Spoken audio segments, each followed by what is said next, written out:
Well, the PK85 is rife with talented teams descending on Portland, Oregon over Thanksgiving weekend. And while the Zags drew a weaker opponent to kick the event off, that may actually be for the best.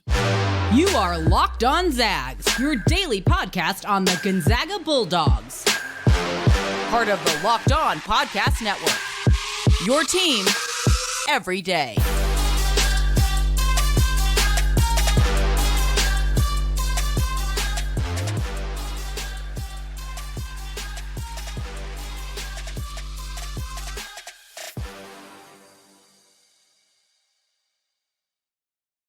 What is going on, y'all? Welcome to the Locked On Zags podcast, part of the Locked On Podcast Network, your team every day. I'm your host and longtime Gonzaga podcaster, Andy Patton, here to give you news and updates through another season of Gonzaga basketball.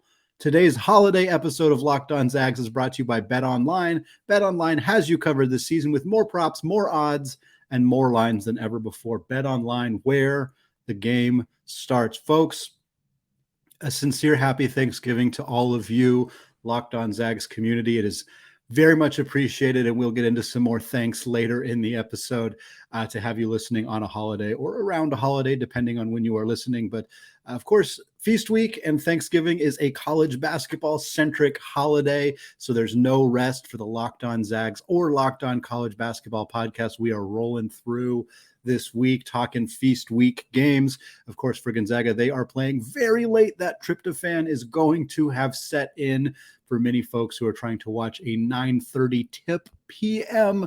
on the West Coast. Of course, later for anybody living on the east side of the country. It should be a good game, should be a fun one. Again, Portland State, not a super high-quality opponent. Before we talk about them, I do want to talk about the other games that are happening on Thanksgiving for folks who maybe have the ability to have a TV on in the background or don't have many plans for Thanksgiving, or their plans include watching college basketball all day. The PK85 is all you need to do. You don't even need to watch any other games, although there are plenty of good ones going on. Starts 10 a.m. Pacific time. North Carolina, the Tar Heels, the defending runner-ups from last season, are playing, of course, Shante Leggins and the Portland Pilots. The PK85 has a first game 10 a.m. on Thanksgiving Day. This should be a fun game, I think. Obviously, you're going to expect North Carolina to win. North Carolina has not looked great, to be quite honest, in their first couple of games. They haven't lost yet, but they've played down to some of their opponents, and Shante Leggins and the Pilots could stun the world here. I wouldn't be absolutely floored. There have been bigger upsets this season, quite a few of them, but this would be a pretty big one. Franchise program-altering win for the Pilots and a devastating loss for the Tar Heels. I'll be checking that one out. The next game, Iowa State versus Villanova. Villanova is probably going to take that one. I think that'll be a fun one too. Nova also going through a coaching change with Kyle Neptune taking over for Jay Wright, of course, after he kind of somewhat surprisingly retired this offseason. Nova hasn't quite looked like themselves yet, adjusting to new personnel, new coach. They've had some injuries. Cam Whitmore, their star freshman, has been out. But I think that Nova's still going to take that one. Then you get UConn versus Oregon. That's going to be my first upset pick of the group. UConn is ranked right now. Oregon began the season ranked, has suffered some fairly ugly losses early in the year. It's a borderline home game for them. I think they're going to be juiced up. I think they have the size in the front court with Kel'el Ware, Nafale Dante, Nate Biddle to potentially do some damage to UConn and maybe secure a victory there. And then the final game before Gonzaga plays is another game that looks a lot more fun now than it might have looked early in the season, and that is Alabama versus Michigan State. Can Alabama's guards defeat Michigan State's really, really excellent front court? A good battle of coaching minds between Nate Oates and Tom Izzo as well. Wanted to kind of preview a few of the games that are going to be going down on Thursday before the Zags play. The Zags, of course, play the Portland State Vikings at 9:30 p.m. on Thursday. I remember when this first came out, there was kind of some consternation, some frustration amongst the fan base of Gonzaga getting pretty clearly the worst draw just in terms of opponent caliber, opponent weight, how much people are aware of Portland State. It's kind of one of those teams that people jokingly throw out as a team that Gonzaga gets to play in conference. And obviously Portland State is not a team that Gonzaga plays in conference, but it is unfortunate that that is kind of the draw here. The other option would have been Oregon State. Frankly, I mean, Portland State beat Oregon State earlier this year. One of their two wins was against Oregon State. You can make a legitimate argument that Portland State is better than Oregon State. So I don't think that this is necessarily that dramatically bad of a draw. Also, Gonzaga has already played 3 ridiculously hard games. Michigan State is now a top 20 team in the country. Texas, a top 5 team in the country. Kentucky has dropped, but they are still a top 5, I believe a top 20. They're 16th now in the AP poll. So they've played 3 top 20 teams, 1 top 5 team already this season. I think it's fine for them to start a 3-game stretch where the first team is not so good. I think that's fine. I think it's okay for Gonzaga. I think it gives us an opportunity to see some players in different roles in different situations that we haven't really gotten to see them in very much.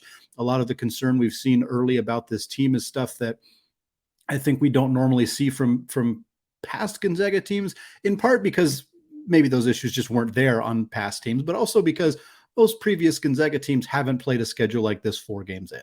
The new players who are adjusting to this system, it looks like it's taking them a little bit longer, in part because they haven't had 2 or 3 warm-up games. They haven't played 2 SWAC teams. They haven't played the Bellarmins and the Northern Arizonas and Montana and those kind of teams. They are playing some of those teams later in the year, and including this game against Portland State, which I think is a nice opportunity for the Zags to get some of those guys some run. We'll talk about that a little bit more in the second segment. Really, I just want to talk a little bit about the Vikings here. 2-2 on the season for Portland State. Again, their wins are Evergreen State, not a Division I program, and Oregon State, not only a Division I program, but a Power 5 team, one of the worst Power 5 teams in all of college basketball right now.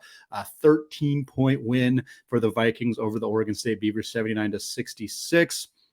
In that one, the Vikings also have 2 losses.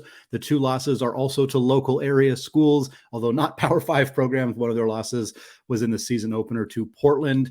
Shante Leggins' squad there. Their other loss was to Chris Victor and the Seattle U Redhawks.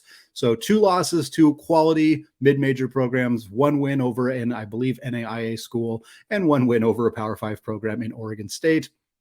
Currently, they are 260th per Ken Palm, pretty similar offensively and defensively, 276th in offense, 241st in defense. So makes sense. They're kind of right in the middle there. Fun note about them that I think will show up in this game is they are 24th in the country in tempo. They are a top 25 teams in terms of getting out in transition. Gonzaga, the transition game hasn't really been a huge part of what they've done so far this season, in part because of the matchups they have been involved in. This could be a good opportunity for both these teams to be gunning and running and moving. Could be a pretty high scoring affair for the Vikings, as you would expect from a lot of mid-major programs. At this level in the Big Sky, they don't have a lot of size. They only have 1 rotation player who's over 6'6".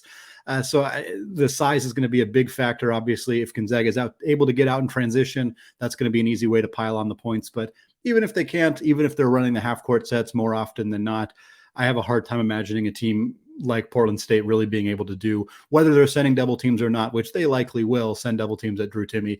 I don't expect it to be something that it's not going to cause Gonzaga any more issues than Michigan State or Texas did. Let's put it that way, or even Kentucky, although they didn't play a particularly great game defensively. I think that this is going to be an easier match for the Zags on that end of the floor.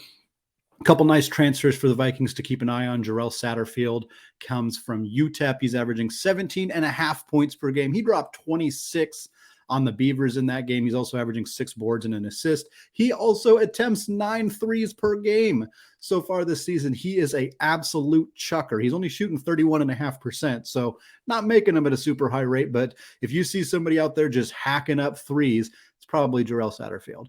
Other player that's worth noting for Portland State is Montana transfer Cameron Parker, transferred within the Big Sky, came back home. He's from Beaverton, my hometown. Shout out Cameron Parker, now playing for the Portland State Vikings, averaging 14 points, 5.5 assists. He is kind of the guy who runs the show for the Vikings.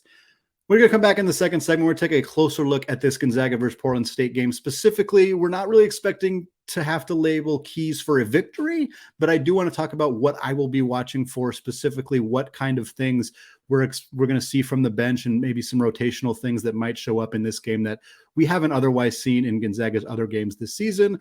But before we do that, I want to tell you all about BetOnline. College basketball and the NBA are back in action, and college football and the NFL remain in the thick of their seasons. BetOnline.net is your number one source for all of your betting needs and sports information. From all the latest odds, contests, and player props, you name it, BetOnline remains the best spot for all the latest sports developments, including podcasts and reviews for all of the leagues this season. And it's not just basketball. BetOnline is your continued source for all your sports wagering information needs, including live betting and your favorite Vegas casino games. They even have lines for coaching changes across every major sport, so even in the offseason, you can get your fix. Head to the website today or use your mobile device to learn more about the trends and action. BetOnline, where the game starts. All right, Andy Patton here, still Locked On Zags. I want to thank all of you for making Locked On Zags your first listen of the day, especially here on Thanksgiving. I really appreciate all of the patronage, all of the support from the listener base. For your second listen today, check out the Locked On Sports Today podcast. From the games that matter the most to the biggest stories in sports, go beyond the scoreboard and behind the scenes with local experts and insights that only Locked On can provide. Locked On Sports Today, available on this app, YouTube, and wherever you get podcasts. All right, so we've been doing kind of my 5 keys to victory has been a theme that we've seen develop in the podcast for the last couple of games. Most of the games this season, I think it's less going to be a keys to victory, more of a here are things I will be watching for, things that I will be talking about on the podcast. In this game, I don't think there are 5 specific things Gonzaga needs to do to win. They just play their game. Their talent level should rise to the top, and they should secure themselves a victory here. But in a game like this, against a sub-250 KenPom opponent, when they have a big game the next day and a potentially much bigger game on Sunday when they're already a bit gassed from the Texas game and the Kentucky game, and of course they got the Baylor game coming up after that, there's a lot of things I'm really interested to see how Mark Few, how the coaching staff, how the players kind of play their cards in this one. The first thing, I think I've talked about it every episode this week, and I will continue to talk about it because I think it is an important storyline going forward this season, is the backup big man minutes. Right now, for every game this season, the playing time situation has been Efton Reid coming off the bench kind of as the first big man. Anton Watson is starting, Julian Strother is starting at the 3. Occasionally we'll see Watson come out of the game, Strother move to the 4. But when they actually bring in a big man, as opposed to bringing in Hunter Salas off the bench as a guard, the first big man who comes in the game has been Efton Reid. But Efton Reid hasn't played all that well. It's not a secret. It's not a surprise. It's not some damning thing that is going to be a big problem for the Zags going forward. I don't think that he's like somebody that we should be writing off or anything like that. I think he's actually got a ton of very great potential still, and you can see evidence of it in the playing time we've seen from him. But right now, it's not working. He hasn't played particularly well. He's turning the ball over offensively. He's committing offensive fouls. He's committing defensive fouls. He's taking bad shots. The chemistry between him and Drew Timme just isn't there yet. Playing those two guys together is a problem on both ends of the floor. The emergence of Anton Watson as a legitimate playmaker has been the kind of story that really negates the need for Efton Reid to play significant minutes. But in the last game, in the Kentucky game, Reid's stretch of playing time in the first half was pretty ugly, quite frankly, and he was pulled quickly after that for Ben Gregg. I think that might be the move going forward. I think there's a real chance that Ben Gregg ends up soaking up those minutes that were previously going to Efton Reid. I don't think that that's going to be a long-term thing necessarily. It may persist throughout the year, but I don't think that either guy is going to get a dramatic amount of playing time. But this is the kind of game where we could see both of them. And I think that that's really what I'm going to be watching for is, do we get opportunities to see both Efton Reid and Ben Gregg? Do we see them both get opportunities to play with Drew Timme? Do we get to see opportunities of them playing together with each other, which is something we haven't really seen yet, but it's pretty possible, borderline likely, that that's a pairing that Gonzaga relies upon in the next couple of years when Drew Timme's out the door, when Anton Watson's out the door, when Julian Strother's out the door.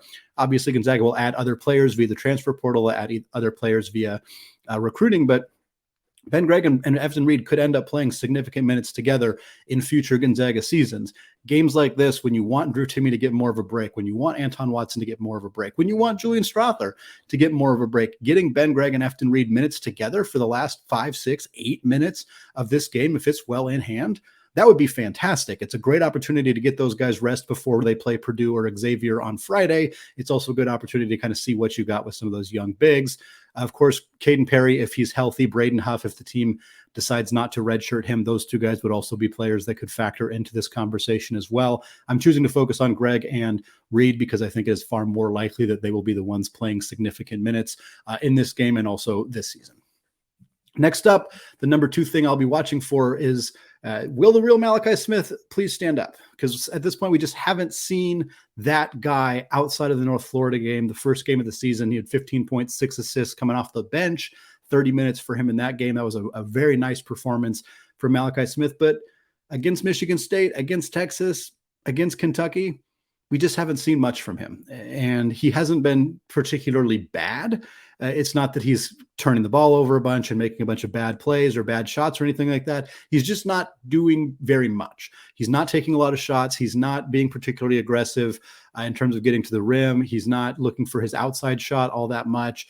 He's not being a playmaker. Defensively, he's been fine. I don't think that he's been elite on that end of the floor, but he's been fine. Like he can play on that end of the floor. And I think against WCC competition and against some of the other, lesser non-conference games for the Zags, I think we'll see his defense really tick up in a way. But that's kind of the big question for Malachi Smith is, can he play at this level? And I don't think that the answer is no, but he hasn't proven that the answer is yes either. And I guess that's what we want to see. Like, he can go out and drop 25 points off the bench against Portland State, and that's going to make me feel a lot better about what he can do against those Power 5 programs. But I still would like to see him do it against the Power 5 programs. Like, I want to see, or good WCC programs. He doesn't need to be a stud against, every non-conference powerhouse that Gonzaga plays. But it sure would be nice to know that, hey, if we need him to score 18 off the bench against Santa Clara, that he's going to be able to do that. And right now, we just haven't quite seen him really find his groove offensively. It's similar to the situation with Efton Reid, where Gonzaga fans are so used to transfers coming in and immediately acclimating to the system. And that's a huge credit to Gonzaga's coaching staff for typically having guys ready to acclimate to the system right away. But it's also a product of Gonzaga's schedule being so challenging early in the year. Michigan State is the worst of the three big programs that they've played so far. And that team was unranked at the time, but is now clearly not an unranked team. And beyond that, Michigan State, that game was also played on an aircraft carrier. And so the outside shot was kind of not really a factor, which is a big part of Malachi Smith's success. So seeing him have a nice game here will give me a little bit more optimism. I'd still rather see him do it against some of those other prolific programs that Gonzaga is going to play. But the Zags really need him to be a high-level scorer off the bench this season if they want to reach their higher threshold for their ceiling this season, which, Final Four national championship. Malachi Smith needs to be that guy. So far, we haven't seen that. Next up, it's been a question for every single one of Gonzaga's games. It comes up again here. Can the Zags get out in transition? I have a hard time imagining that Portland State is going to stop Gonzaga in transition. We saw Michigan State was very effective at it. Texas, very effective at it. Kentucky, actually fairly effective at it too, although part of that was Gonzaga was making a concerted effort to really, really crash the defensive boards aggressively. They were not trying to let Oscar Tshiebwe just grab 2 or 3 or 4 offensive rebounds in a row before scoring. So you would see a lot of plays where 3 Zags were aggressively crashing the boards. So they were kind of making a conscious effort to not prioritize getting out in transition. For them, the priority was getting the defensive boards, and then they would set up their half-court offense after that. Coach Calipari didn't seem to make a very concerted effort to stop Gonzaga in the half-court offense, so they just never really tried to worry that much about getting out in transition because they just didn't need to. But transition offense has been a big part of Gonzaga's success over the last half-decade. Portland State's a team that likes to run. That probably puts them in a situation where they're more likely to turn the basketball over. This could be a back and forth run and gun type affair.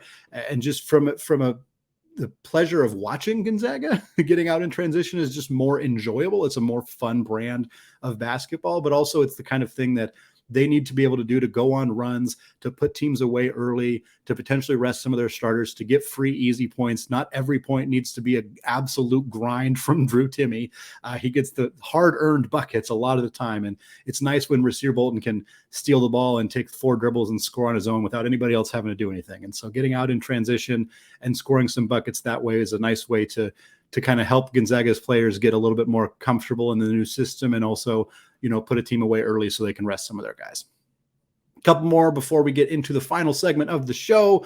Is this the Dominick Harris breakout game? That's a big thing I'll be watching for too. Dom has been eased back into action fairly slowly since coming back from a significant foot injury that cost him all of last season. He did not participate in Craziness in the Kennel back on October 8th, was said to be participating in full contact practice right after that. So presumably he's been a full contact practice contributor for the last 5-6 weeks. We've seen him in a couple of games, played some garbage time minutes against Texas, but we haven't seen much from him yet. And I don't think that's an indictment on him as a skilled player. I think he is skilled. He does provide that outside shooting, that the perimeter defense, some of those skills that Gonzaga really needs. But He hasn't worked his way into the rotation yet. Some of that is likely injury related. Some of that is likely the caliber of opponents. Gonzaga tightened it way up to a 7-man rotation for most of the time against Kentucky, Texas, and Michigan State. So there just wasn't a lot of opportunities for guys further down on the depth chart to get that playing time. This is a game where those opportunities are there. If Dom is feeling healthy, if he's got his legs underneath him, if he's able to go full speed, which again, there's no indication that he's not, this could be a good opportunity for him to get 8, 10, 12, 15 minutes of playing time and really show us that outside shooting, that defense, that those kind of abilities that we know are there. We just haven't gotten to see because of the injury history for him in the past. And then finally, of course, the one thing we always love to watch for in these kind of games is the walk-ons. Specifically, the biggest walk-on that has been enjoyable to watch this season has been Colby Brooks, who sat the last couple of years, but was a high-level AAU player, a good high school basketball player in the LA area, a guy who could probably contribute on other Division I teams quite easily. He played well in the North Florida game in the few opportunities that he got. In a blowout situation here, it might be after midnight, or it might be pretty close to midnight. He could get himself an opportunity to go out there and have some fun at the Moda Center. Perhaps Abe Eagle, who has yet to play in a Gonzaga game but committed the same time as Colby Brooks, or I should say joined the roster at the same time as Colby Brooks. Maybe Abe Eagle will get some playing time for the first time. Maybe we'll see Joe Few, who hasn't played yet this season. I know he was nursing a broken arm from sliding into home plate during a intramural softball game, which is a hilarious little story there. But perhaps we'll see him a little bit. And then there's Braden Huff. Braden Huff's not a walk-on, obviously. I think he's probably redshirting at this point. But we'll see. If he's not redshirting, this would be a chance for him to get out there, stretch his legs, get some reps, get some playing time. Again, I'm not including Caden Perry because I assume that he is still hurt, but either of those guys could conceivably be options to play in this game as well, although I would be fairly surprised if we saw either of them. All right, today is Thanksgiving for many of you listening at home. I want to take the final segment today to discuss 4 Zag-related things that I personally am very thankful for as we prepare for our turkey feast and, of course, our Gonzaga basketball watching experience. All right, third segment. Welcome back. Andy Patton here, Locked On Zags. Feeling thankful, feeling appreciative here as we approach the Gonzaga game, as we are here on Thanksgiving celebrating the holiday. I picked 4 things that I'm thankful for that I kind of wanted to discuss, all Gonzaga related things, of course. The first thing is what I talked about last week on this same Thursday podcast, which was, of course, the reaction episode after Gonzaga got their bell rung by Texas. I'm thankful for true road games. And this is perhaps a interesting thing to lead with because of all of the things that have happened to Gonzaga in the last year. The true road game is the thing that kind of made everybody the maddest. Not in the sense that people were mad they were playing a true road game, but they got smacked real bad at the Moody Center. It was a dynamic college basketball experience. That place was packed to the brim. New facility, fan base was incredible. That place was popping off, and the Zags got ran out of the gym. Not thankful the Zags got ran out of the gym, but I think environments like that are so critical for the sport, so critical for the teams playing in them, the teams that won and the teams that lost. For starters, this game is huge for Texas. I'm not going to pretend I have a legitimately vested interest in Texas basketball, but college basketball is better when fans are passionate about their team. Texas Longhorns fans are passionate sports fans. Now they care more about their basketball team. Because they went and beat Gonzaga, because that place had 13,000 people going nuts inside of it. That is good for college basketball. It's good for Texas. It's good for the game. It's not great for Gonzaga at the moment, but you know what was good for Gonzaga? They got to host Texas the year before that. And you know what they did to Texas the year before that? Pretty much the same dang thing that Chris Beard's squad gave them back this year. I think true road games are critical. And this isn't me taking a shot at Calipari and the Spokane thing. Like, the Spokane arena was awesome. That game went great. I don't have any problem with that. I obviously am wearing a shirt that says defend the kennel for a reason. And I think that games should take place on true road, and true home games are vital and important to college basketball. It doesn't necessarily mean that I think that neutral site home and homes like that are bad, but I want to see more of these games. Part of it is that teams are unwilling to come to Spokane and play at the Kennel. Hopefully we see more of that. We've seen Michigan State do it. We've seen Texas do it. We've seen North Carolina do it. I'm hopeful that more teams will start to be willing to do that because true road games are one of the most fun parts of college basketball. I'm also thankful for playmaking Anton Watson. Yeah, folks, you knew we were going to get an Anton Watson one in here. I have championed and banged the drum for Anton Watson for years and years. One of the things we'd never really seen from him was him developing as a legitimate playmaker, as an offensive weapon. He's always been a great defensive player and a guy who can finish well around the rim. But even early in his college career, he wasn't even being asked to make the high-low pass. Like that, Gonzaga wasn't asking him to do that because he didn't have that skill set early in his career. Now, a couple of years later, we're in a position in the Texas game where the only player who could make the entry pass was Anton Watson. It went from him being the guy who couldn't do it on the team to now he's the only guy who can. That's a cool development. It's not a great development necessarily for Gonzaga. They need to work on some of their other guards being able to handle that physicality and still make those entry passes. But for the Zags to have a guy like Anton Watson, who's grown in the program, who's developed, who's gotten significantly better, he's grown in his skill sets. He's more of a creator. He can put the ball on the deck, go to the rim. He's a better passer. He's a more skilled offensive player. All of these things happened somewhat quietly behind the scenes. And because his points per game didn't jump, because his outside shooting didn't jump, I think it happened quietly. It didn't get a lot of conversation. It didn't get talked about all that much. But for people who were criticizing Anton Watson for, hey, this is a guy who doesn't play well in big games and he's only useful in games against bad teams or whatever, he was the best player on the floor in a game against Oscar Tshiebwe. Like he looked better than him for large chunks of that game. Didn't outscore him, didn't out-rebound him. But if you watch that basketball game, he looked as good or better than him for large chunks of that game. That's an incredible development for the Zags and one that lends itself to being a huge part of their success this season. Two more things here before we call it and let you all go back to your holiday. I'm thankful for Mark Few making sweeping mid-game adjustments. This has not always been a strength of Mark Few's. You've seen them go through lulls early in the second half a lot. It's kind of been, I don't want to say a staple of Mark Few, but certainly something that has happened. And some of that I don't think is necessarily critical of Mark Few. If you have a first half where you did awesome and everything you did was great, what do you tell your guys at halftime? Like how do you have that conversation of like, we'll just keep doing that, I guess. And then the other team is of course going to adjust and then you have to adjust to that.